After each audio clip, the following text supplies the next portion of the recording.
What does it mean to survive closing? I've heard that and I've seen it in the contract, but I don't know what it means. Hi, everybody. Dana Sparks, broker of Maximum One Greater Atlanta, here with a brief contract tip all about the survival clause specifically in the Georgia Association of Realtors purchase and sale agreement. So you've all heard of survival of the survival clause. These provisions survive closing. And hang on 1 minute, I will show you where that is and in the Georgia Association of Realtors contract, what specifically survives that closing, what it is, and watch till the end because I'm going to talk to you about a couple of provisions that do not survive closing unless you, as the agent, do something specific. So, survive closing, what does that mean? That means that there are specific obligations, warranties, promises in a contract that would, if it survives closing, those items would legally be binding and enforceable upon the parties after the transaction has closed and after the deed has been transferred. Some aspects include continued liability. In other words, the parties are on the hook for specific issues that survive the closing. Not all issues in a contract, but only the ones that survive. Protection for buyers. And there are certain examples and certain things that you might think survive closing, but don't actually survive closing. So let me share my screen and let me show you, or let me read to you what it says about survival. Survival. Pretty scary, pretty important. You want things to survive. So let me share my screen. And this is the Georgia Association of Realtors, or GAR F 201, the purchase and sale agreement. And this is in paragraph C4R, survival of agreement. And there are 10 things now that automatically survive the closing of a transaction when the parties are binding on the Georgia Association of Realtors contract. So again, this is contract specific. So if your parties are binding on another contract, you'll want to know what their survival clauses are. The last one is the one that I really need to bring to your attention. So it says the following shall survive the closing. Again, meaning enforceable and legally liable. One is the obligation of a party to pay compensation referenced herein. 2, any warranty of title. 3, all written representations of the seller in this agreement regarding the property or the neighborhood in which the property is located. Number 4, buyer's indemnification obligations arising out of the inspection of the property by buyer and buyer's representatives. 5, the section on condemnation. 6, the section on attorney's fees. 7, the obligations of the parties regarding ad valorem real property taxes. 8, obligations set forth in the devices and fixtures section of the purchase and sale agreement. 9, the seller's liability for not timely removing items from the property that the seller agreed to remove.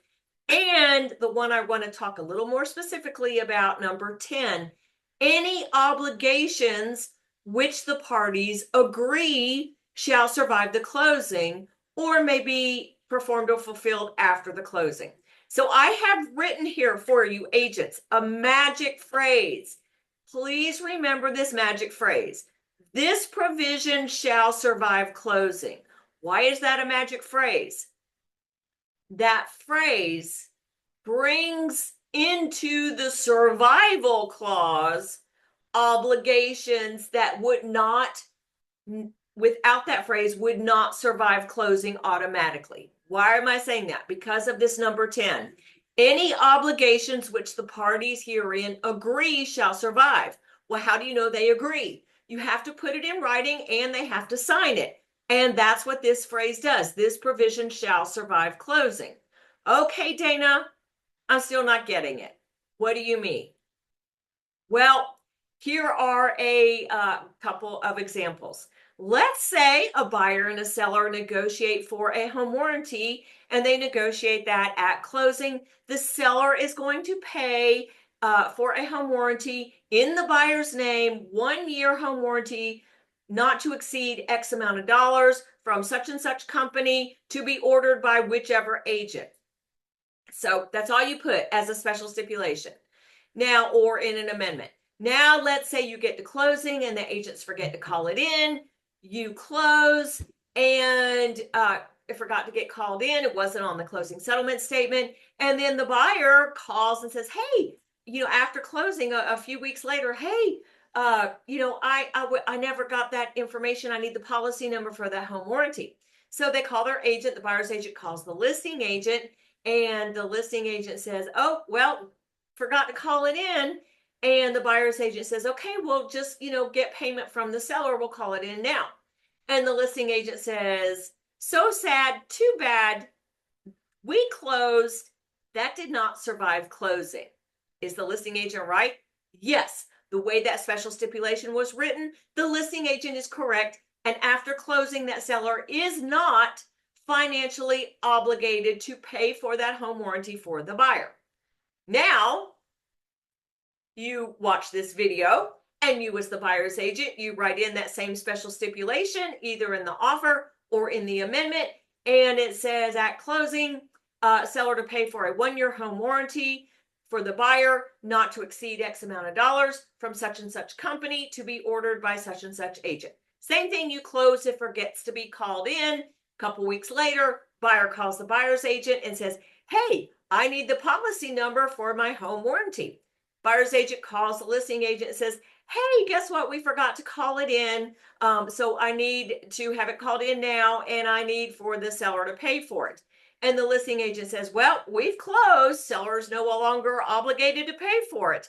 And the buyer's agent now says, so sad, too bad. I watched Dana's video and I wrote in that magic phrase, this provision shall survive closing.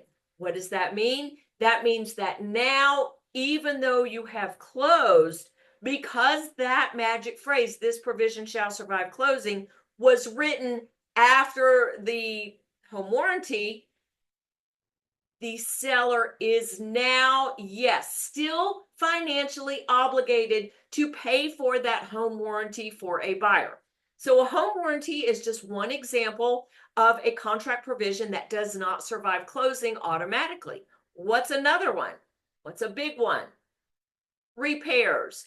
In that survival clause paragraph in the GAR contract, you saw nothing about repairs, did you? No, you did not. If a buyer and a seller negotiate for a seller to complete certain repairs with the property, please check out the playlist. I will link it below on repair. I've done 1 million repair videos. Please check out that playlist and watch those videos on a variety of really good ways to address repairs. But nevertheless, if a buyer and a seller negotiate that the seller is to complete various repairs prior to closing, you buyer's agents, you had better put these provisions or these repair issues, these repair obligations shall survive closing. Why? There is nothing about repairs that survive closing automatically.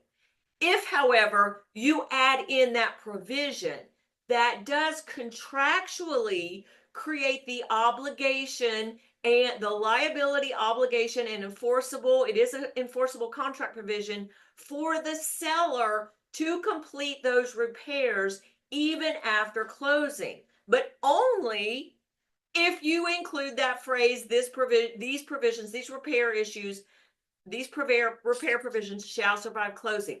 If you do not include that and the buyer closes, the seller is not obligated to perform those. Now, I will also tell you, I've done other videos, the seller not doing those prior to closing is not necessarily a a reason for a buyer to terminate the contract, not close it with protection of earnest money. Again, check out the repair playlist I've done below. But today's video was on the survival clause. I hope this helps you understand that a little bit better and protect your clients better. Thank you so much for watching. Dana Sparks, broker of Maximum One Greater Atlanta, satisfying your needs with service, innovation, and education. Bye. If you like that video, check out the one here. If you like the content on this entire channel, please click here to subscribe.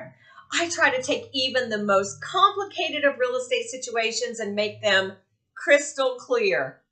See what I did there? Real estate made crystal clear. Thank you guys so much for watching.